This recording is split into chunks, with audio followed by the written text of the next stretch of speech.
para continuar con el programa, que vamos milagrosamente a la hora, quiero invitar a Loreto Fonten, quien es investigadora y ex coordinadora nacional de currículum y evaluación y consejera del Consejo Nacional de Educación, además de haber trabajado en aula durante años.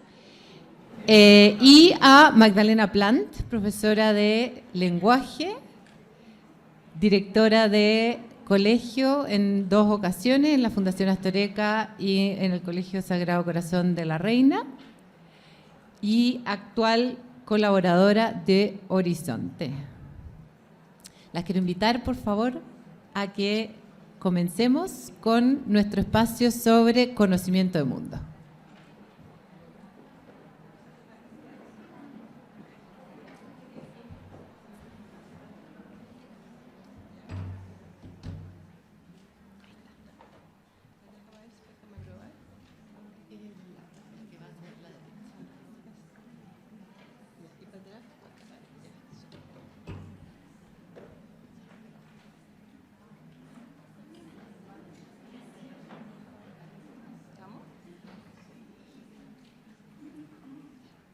¿Empiezo?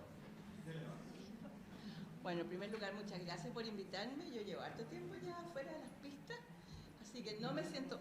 ¿Qué? Acá, ya. No me siento cómoda hablando, ni me siento cómoda con los PowerPoint, los odio. Ahí, ¿me oyen? Pero igual feliz de colaborar con ustedes porque encuentro que esta iniciativa de juntar gente en torno a un problema tan grave es maravillosa y creo que podemos hacer mucho. Los felicito a todos los que partieron con esto. Yo voy a partir al tiro. Espérate, es aquí, ¿no? Eso es lo que no me acostumbro. Ahí. Voy a partir al tiro diciendo como lo principal que quiero decir que está ahí. Al leer un texto, nuestro conocimiento del mundo determina en gran medida lo que entendemos, lo que podemos retener y lo que aprendemos del texto. Yo no necesito luz porque...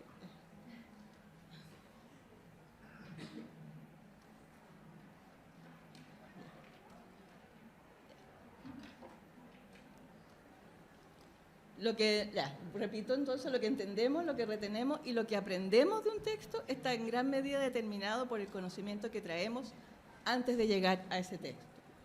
Yo lo llamo conocimiento del mundo, pero en la literatura aparece con un montón de nombres distintos, con matices de diferencias de significado, pero en general, conocimiento del mundo, conocimiento básico, conocimiento previo, se refiere más o menos a lo mismo. Yo encuentro importante esa conversación, tenerla ahora, porque encuentro que en general es un concepto un poquito más invisible, a pesar de que aparece harto en la cuerda de Scarborough, en ese modelo, pero no se discute mucho, ¿ya? Por ejemplo, no se discute cómo instruir a partir de este concepto, ¿no? Cómo debe ser una instrucción que considere los conocimientos previos en la lectura. No está presente como objetivo, nosotros no estamos permanentemente diciendo cómo puedo incrementar el conocimiento del mundo del niño. Y tampoco está tan presente en la selección de lecturas al planificar un curso, un año de lenguaje. No sé exactamente yo cuánto se planifican esas lecturas, ni cómo se hace, ni con qué criterio. ¿Qué es lo que hay adentro de este conocimiento del mundo? Yo puse a la izquierda, puse a la izquierda como todo lo que a mí me parece que está dentro de un buen conocimiento del mundo, y a la derecha puse las otras partes del conocimiento que tiene que ponerse en marcha cuando uno lee. Dentro del conocimiento del mundo está muy importantemente un conocimiento del comportamiento de las personas, cómo son las personas. Muy importantemente, un conocimiento de la naturaleza, cómo funciona la naturaleza, qué pasa, cómo es el mundo natural, cómo es nuestra sociedad, ¿Cuáles son las costumbres? ¿Cuáles son las costumbres de distintos grupos? ¿Qué es lo que se acostumbra a hacer en la Universidad Católica? ¿Cuáles son las costumbres en un banco? ¿Cómo entra a un banco? Esas son cosas que están metidas en nuestro conocimiento del mundo. ¿Cómo funcionan las cosas? ¿Cómo funciona cualquier cosa que usamos? ¿Cómo es un reloj? ¿Cómo es un banco? ¿Cómo es un auto? ¿Cómo se hacen las cosas? Los procedimientos, cómo se cocina, cómo se ordena, cómo se clasifica. Los símbolos son súper importantes, los tenemos en nuestra cabeza y son muy importantes para abordar la lectura. Y también, muy relevantemente, está compuesto de hechos y conceptos académicos que hemos adquirido a través de nuestra educación formal, de lo que hemos aprendido en el colegio y en las profesiones.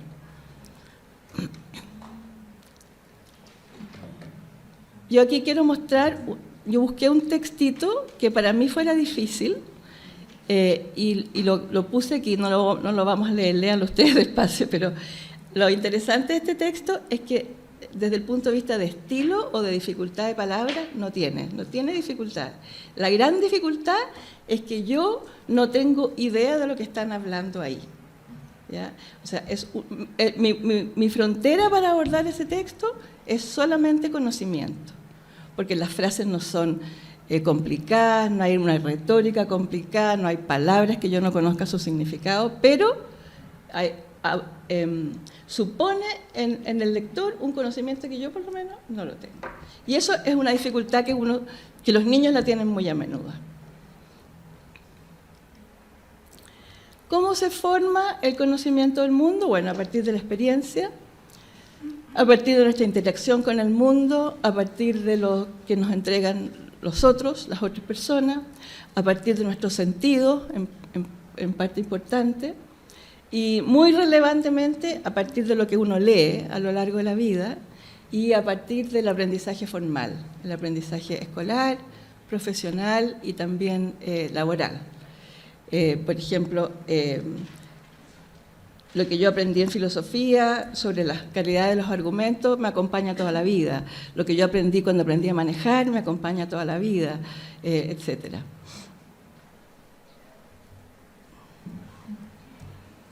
Se me fue. Mientras más bajo el nivel educacional de un niño, de una familia, más ese niño depende de su colegio para formar ese bagaje cultural. O sea, depende absolutamente en muchos casos. Y entonces depende de nosotros y está con nosotros solo 14 años de su vida y esos 14 años hay que aprovecharlos. ¿Por qué necesitamos acudir al conocimiento del mundo para leer? Básicamente porque los textos tienen una ambigüedad extraña. Muchas veces el autor supone ese conocimiento que uno no tiene. Y exigen entonces hacer relaciones entre lo que sale en el texto y algo que no sale en el texto. Y esa es como la ambigüedad máxima. Y también el lenguaje escrito es más ambiguo que el lenguaje verbal, porque omite toda la gestualidad, el contexto, etc. Yo creo que les puse aquí, pero este es un poco largo, voy a poner ese, mira. Ese cuento, La gallinita roja, que es bien conocido, es como un cuento como para prekinder, ¿ya? O sea, fácilmente uno se lo puede encontrar en un prekinder. Yo les voy a resumir la primera parte. La gallinita encuentra un grano de trigo y le pide a los amigos, animales de la granja, que le ayuden a regar, a plantar, a regar, a trillar, a cortar, etc. Y todos le dicen que no, hasta que llega el momento que ella llega al molino, consigue que se lo muelan, lo lleva a su casa y se pone a cocinar. La gallinita sacó el pan perfectamente horneado del horno. Estaba crujiente, tenía un color dorado. Y ahora, ¿quién me va a ayudar a comer? ¿El pan?, preguntó. Yo no, dijo el perro. Yo no, dijo el cerdo. Yo no, dijo la vaca. No, no lo probarán, dijo la gallinita. No me ayudaron a cortar ni a trillar el trigo, no me ayudaron a llevarlo, ni me ayudaron a hornear el pan. Me lo comeré yo sola.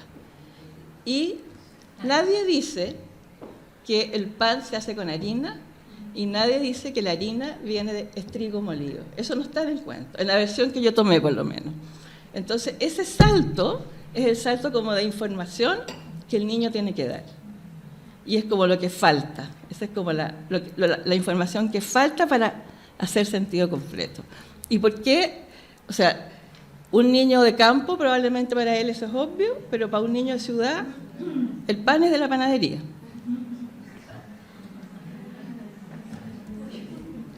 Se me apagó esto, así que yo tengo que volver aquí, espérame un poquito.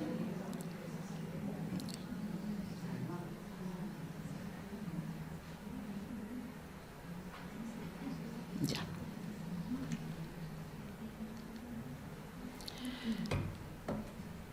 ¿Por qué el conocimiento del mundo determina en forma tan importante lo que uno saca de una lectura? Esto es en parte, o sea, gran parte por la manera que funciona nuestro cerebro. Nuestro cerebro está como acostumbrado siempre a buscar sentido. Se siente súper incómodo cuando algo no calza, cuando algo no hace sentido. Y busca que la información nueva calce con la información que ya está adentro, ¿ya? Y busca que calce, que tenga sentido. Entonces trata como de conectar la información nueva con un esquema previo que hay en nuestra memoria, en nuestro conocimiento. La información nueva, para ser entendida, tiene como que encajar con un conocimiento previo. Se llama esquema a la estructura como de datos que está en nuestra memoria, que hay muchas, que están en nuestra memoria, cada una como respondiendo a un concepto. Típicamente tienen imágenes, los esquemas están compuestos como de imágenes, de propiedades de esa cosa y de relaciones de esa cosa con otros conceptos. Por ejemplo, yo tengo el concepto de mes. ¿Qué es lo que tengo en mi esquema de mes? Que son 12 en el año, que tienen distinta duración, unos tienen 31 días, otros tienen 30, los nombres de los meses, su secuencia, también en mi esquema también me aparecen los nombres romanos de los meses, porque de ahí vienen, me aparecen unos cumpleaños familiares que me importan mucho, hasta me aparecen unos pagos que tengo que hacer. Todo eso es mi esquema de mes. Entonces, yo no solamente necesito pensar en un mes, y todo eso está como detrás de ese concepto. Esa es como la idea de esquema que hay. Los esquemas en la mente, en la memoria, son muchísimos, se van incrementando a medida que uno adquiere más conocimiento, se van relacionando unos con otros, y actúan también como un velcro para encajarse o conectarse con lo nuevo. Por eso que es tan importante tener muchos esquemas y por eso que es tan importante leer mucho, porque mientras más lee o más se conoce de distinta manera, más esquemas se forman. Nuestro conocimiento del mundo está formado por miles de esquemas. En algunos casos, un esquema puede ser súper complejo y rico, y en otros casos puede ser súper simple, y los dos sirven, ¿ya? Por ejemplo, un esquema de un canario, basta con que uno sepa que es un pajarito que canta y que es amarillo, y puede entender un cuento que se trate de un canario. Pero el conocimiento más complicado de física o qué sé yo, del sistema periódico, de un químico, es un esquema súper complicado y a él le sirve así complicado, ¿ya? ¿Por qué esto es importante? Al estar hablando de niños, porque a los niños les sirve tener un montón de esquemas, aunque sean simples. Aunque sean súper simples, sirve, porque así pueden ir agarrando más y complejizando más su memoria, digamos, su bagaje que tienen en la memoria. Es un aprendizaje, este aprendizaje es lento, pero acumulativo. Entonces, pequeños avances al comienzo pueden significar grandes avances más tarde. Por ejemplo, si un niño muy chico entiende lo que es un mamífero y lo que es un ave, puede en quinto básico leer sobre evolución. Puede perfectamente, a lo mejor no entenderla completa, pero puede leer un libro que se trate de evolución o una página que se trate de evolución. Entonces, es importante que no nos asustemos, digamos, de dar pequeños conceptos fáciles y simples cuando son chicos, porque todo eso después agarra nuevos conocimientos. Hay un círculo virtuoso que mientras más se conoce, más se aprende, más curiosidades se despiertan y más fácil es comprender, etc. Lo interesante ahora es qué implica este concepto como del conocimiento del mundo. ¿Cómo instruimos aprovechando este conocimiento? ¿Cómo debería ser la instrucción de lectura si uno tiene bien claro que esto es importante para abordar un texto y también para conocer más? Yo creo que más que nada implica que cada momento del niño en el colegio se esté pensando en enriquecer su capital cultural. Eso se olvida harto. Enseñamos muchas veces destreza, practicamos muchas cosas, pero yo no sé si estamos dándole mucha información a los niños en Chile hoy.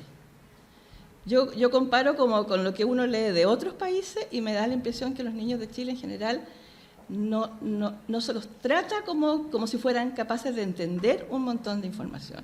Y son. Yo creo que por eso pongo el aquí y el ahora. Ahora, en kinder yo tengo que enseñarle un montón a los niños, en primero también.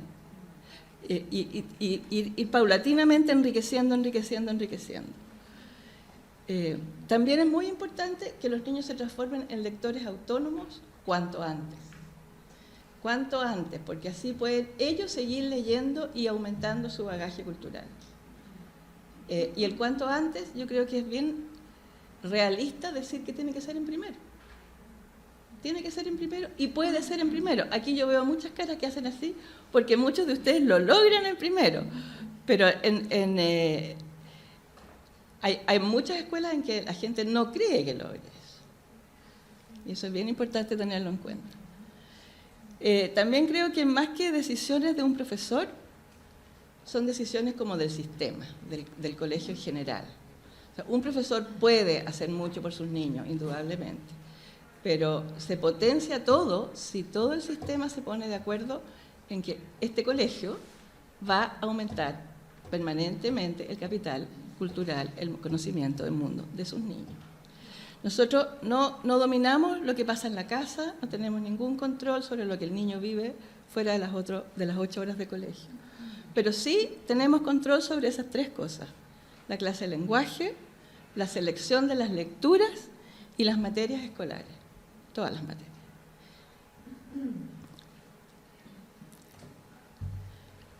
Algunas cosas ya las dije, ya empezar temprano a nutrir a los niños con conocimiento, empezar temprano a leer. Leer abundantemente. Alguien dijo aquí en la mañana el volumen de la lectura. Eso es muy importante. O sea, la cantidad de lectura que se entrega a un niño, que se induce a leer a un niño es crucial, es escasa en Chile también. Yo creo que por eso que a mí me parece que es importante la acción del colegio completo. O sea, el colegio completo se tiene que poner la meta de tantos libros por mes, tantos libros por año, etcétera. Eso tiene que ser como una meta colegio. Lo otro que es muy, muy importante, que nosotros lo trabajamos con la Bárbara Izaguirre hace varios años atrás, es cuánto tiempo de la clase, del lenguaje, se ocupa realmente en leer. La verdad es que uno entra a clase y los niños llenan fichas como locos, pero no sé cuánto leen. O sea, generalmente se les entrega unos pedacitos muy chicos y a partir de esos pedacitos llenan fichas. Yo les voy a mostrar aquí lo que fue el resultado de lo que nosotros estudiamos con la Bárbara hace un montón de años, pero yo creo que pasa igual ahora. Este fue un estudio en Santiago, en colegios de alto CIMSE, medio CIMSE y bajo CIMSE, pero todos de nivel socioeconómico bajo o medio bajo. Nosotros nos metimos a las clases de primero y segundo y contamos cuántos minutos pasaban en distintas actividades. Las actividades, ¿se ve o no? Las actividades que son como en azul, tonos de azul, son las que nosotros considerábamos que eran relevantes para la clase de lenguaje, que era lectura, escritura, expresión oral. El azul más oscuro es lectura. Después, el celestito es diálogo colectivo, que es algo que lo observamos y que se da mucho en clase, que es que la profesora dice, niños, ¿qué día es hoy? Martes, contestan los niños. ¿Y qué vamos a hacer los martes? Los martes tenemos gimnasia, ya. Pero es como pasar mucho rato en eso, como que no hay ningún niño interpelado individualmente, sino que en grupo, y la profesora ocupa mucho rato en eso. Después, medio blanco son las actividades de inicio y término, y después viene la organización, que no sé qué color es, y lo de abajo, los colores más oscuros, eran pegar y pintar de una manera increíble, o sea, la tijera y la goma de pegar era una cosa pero increíble. El almuerzo y el baño ocupaban gran parte de los minutos, el tema, y los incidentes que podían ser desde un pájaro que entró una vez a una clase, me acuerdo, entró por la ventana, o un niño que se cae, o una mamá que entra a buscar algo, o una interrupción de la secretaria del colegio que viene a preguntar una cosa, a buscar unas platas. Bueno, los colegios de CIMSE bajo, ustedes pueden ver todo el tiempo que dedicaban a lo no relevante. Eso está medido en primero básico, y esos niños tuvieron un CIMSE básico bajo en cuarto. Los colegios de CIMSE alto, ustedes pueden ver que disminuye toda la parte irrelevante y aumenta tremendamente la lectura, la expresión oral y la escritura. Y pasa lo mismo, nosotros lo medimos en segundo, y en segundo es igual, pero peor, porque los niños de CIMSE bajo dejan de leer en segundo. Se transforman en un pedacito muy chico de la clase, se lo pasan más bien escribiendo, copiando.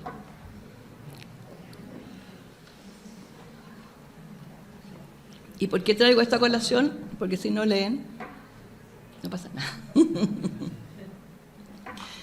No crecemos nada si no leen. Y no hay ninguna posibilidad por ningún lado, porque no hay ninguna posibilidad de crecer en conocimiento si pasa esto. Voy a volver para atrás. Bueno, eso me lo voy a saltar. La selección de lecturas es otro tema importante, la selección, o sea, elegir qué se va a leer en el colegio, qué se va a leer en cada curso. Casi creo que es la parte más importante de la planificación del lenguaje. Y ahora que hay tantas planificaciones como hechas, posibles, creo que lo principal de la actividad de planificar una clase para los profesores sería definir las lecturas y conocerlas, leerlas. La clase de lenguaje, a mi juicio, se debe planificar siempre en torno a un texto principal y con algunas lecturas además que la complementen. Lo otro que es muy importante es, para incrementar el conocimiento para abordar las lecturas, es todo lo que se aprende en las otras asignaturas. Y en ese sentido yo creo que los profesores de lenguaje podrían aprovechar mejor o más lo que los niños están aprendiendo a través de ciencia o de ciencias sociales, historia. Por ejemplo, yo ahora estuve mirando en quinto básico, no estuve mirando el currículum priorizado, estuve mirando el verdadero. En quinto básico, como un cuarto de quinto básico en ciencias está dedicado a el agua. El agua, el mar, todos los recursos hídricos de Chile, los lagos, los glaciares, el hielo, el ciclo del agua, el agua potable, la escasez hídrica, etc. Entonces, con eso, un profesor de lenguaje, agarrándose de eso, podría leer cosas muy bonitas, podría leer poesía chilena bonita sobre el mar, podría leer la historia del náufrago de García Márquez, podría leer 20.000 leguas de viaje. O sea, hay miles de cosas que se pueden leer en torno a un tema que es de ciencia. Y yo creo que es un esfuerzo que vale la pena hacer, porque se potencia mucho el conocimiento del niño si las lecturas se engarzan con las asignaturas. También creo que debe leerse diversos géneros y diversos grados de dificultad sobre un mismo tema, de manera que hasta el niño que peor lee logre aprender del tema, ¿ya? Yo aquí me estoy enfocando más en el tema que en el nivel de lectura.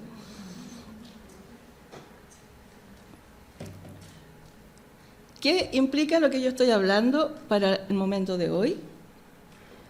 Que probablemente durante las cuarentenas los niños perdieron muchas oportunidades de adquirir conocimientos generales.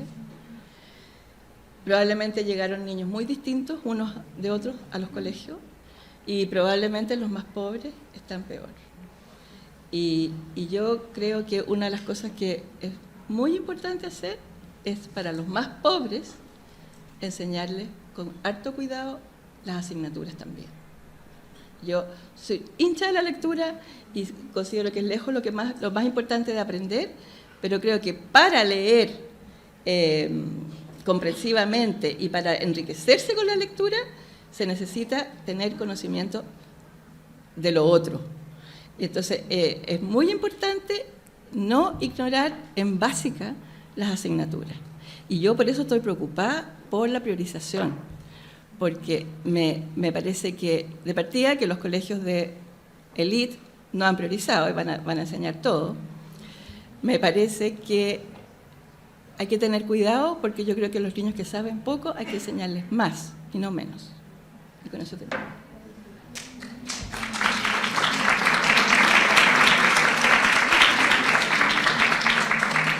Vamos para allá, a la horca. A la horca Loreto.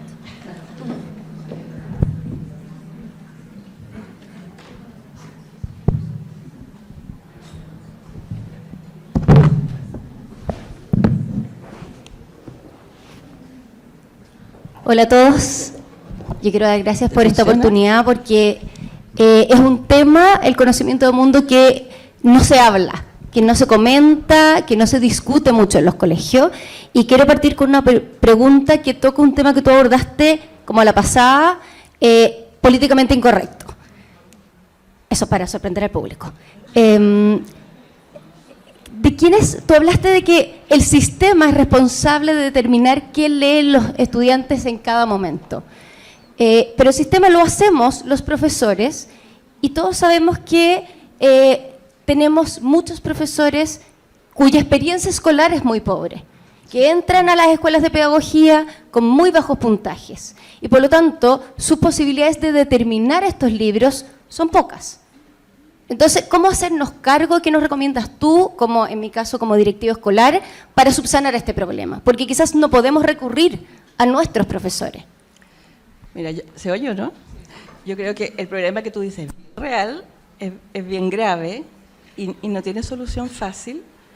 Creo que las universidades tienen un tema ahí que preocuparse, pero a nivel de colegio, si tú estás en una situación así, creo que buscaría asesoría. Hay muchos planes lectores que se ofrecen en distintas asesorías, con buenas selecciones hechas por expertos, y creo que haría eso, digamos. Otra cosa es que las profesoras tienen que leer esos libros. Y eso, por eso digo que es un tema como del colegio, porque el colegio tiene que dar el tiempo y organizar las cosas de modo que las profesoras realmente para los 2 primeros meses se den un tiempo para leer los libros de los 2 primeros meses y para los 2 próximos meses se den ese tiempo. O sea, son 2 cosas, pero es mucho la dirección del colegio. Una responsabilidad que no podemos dejar de lado. Y sobre la selección de lectura, ya pensamos a la clase misma y yo diría que en la academia o a nivel de discusión hay una tensión entre darle a los niños leer cosas que conocen, que les resulten familiares, entonces a los niños del campo los hacemos leer de gallinas y de trigos y de cosas, y a los niños de ciudad otras cosas. Entonces, ¿cómo uno resuelve esa tensión entre leer de lo que conozco o hacer leer de la Gran Muralla China o de la Unión de República Socialista Soviética? O sea, yo soy de la Gran Muralla China, de todas maneras. Fan de la Gran Muralla. O sea, yo creo que hay que buscar extender. Hay que aumentar los temas. Y es impresionante cómo los niños se interesan. O sea, se interesan en... Fíjate, mis nietas ayer estaban leyendo sobre el pez loro, un pez que en las profundidades es una cosa muy grave, pero no, de todas maneras me voy por el lado de extender, de ampliar los temas, digamos. Y no solamente porque se usan muchos temas como biológicos, como temas de animales, de plantas, de cosas raras, temas sociales también, y temas de actualidad también. A los niños les interesa muchísimo. O sea, lectura más es más. Y sobre la cantidad de lectura, ¿cómo determinar? Porque tú dijiste los niños chilenos están leyendo poco. O sea, uno en los colegios normalmente da una lectura mensual, se lee poco en clases, quizá. ¿A cuánto deberíamos aspirar? ¿Cuánto debería leer nuestros estudiantes? 1 hora diaria, por lo menos. Yo creo que en la clase de lectura debería dominar un rato de lectura, que puede ser el profesor leyendo, los niños leyendo juntos, los niños cada uno con su libro. Hay miles de maneras, pero yo creo que es muy importante trabajar una lectura juntos. Y en ese sentido, esa es otra decisión de colegio, que en la biblioteca haya libros, el mismo título para todo el curso. Eso es bien difícil, es bien difícil. Claro. Sí. O sea, que haya 30 papeluchos, por decir algo, pero que haya. Ese rato juntos yo lo encuentro absolutamente a diario. Y después creo que también hay que incentivar a los niños a leer independientemente, así que esa es otra media hora diaria. Vamos sumando 1 hora y media entonces. Sobre las lecturas y la biblioteca, que también es un debate que existe en los colegios, porque claro, uno compró los 42 libros, o 44, 45 en el caso nuestro. Pasó los 45 libros, más se perdieron 15. Y eso es muy caro, y el sostenedor del colegio dice, pero ¿cómo? Perdimos los libros. Y uno tiende a no querer prestar los libros. No. Ya. Dejamos ir, dices No. tú. Mira, yo tuve a mi cargo los CRA. Era una parte de la UCE cuando yo estaba en el gobierno. Hicimos una encuesta. La primera encuesta, no sé por qué, no se preguntó cuántos libros se prestaban. Se preguntaron miles de cosas, si a los niños les gustaba, si había registros, si estaban forrados, si estaban con timbre, si había una lista. Pero no se preguntó si se prestaban.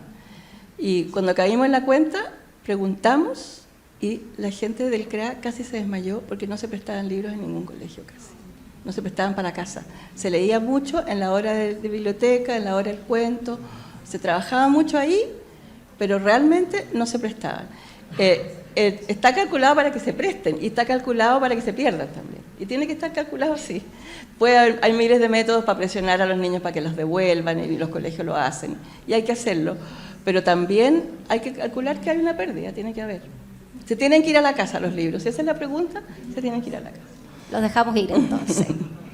Y sobre la motivación, que es algo que nombró la Francisca, Pablo, hay una dificultad enorme en la motivación en la lectura. Sabemos que los niños los primeros años, primero, segundo, tercero básico, pucha que les gusta leer. Y en quinto básico perdemos a la gente. Sexto básico, y cada vez más grande, cada vez más difícil. Entonces, la pregunta que me hago yo como profesora de educación media es cómo compatibilizar lo que uno dice necesitan leer los estudiantes para aumentar su capital cultural. O sea, ¿tenemos que leer la Odisea? Quizás sí, pero quizás es una lata leer la Odisea. Entonces, ¿cómo motivar o cómo meter otros textos? ¿Cómo compatibilizar eso que hay que leer versus algo que a los estudiantes les guste? No es fácil, o sea, la vida y la educación sabemos no es fácil, ¿eh?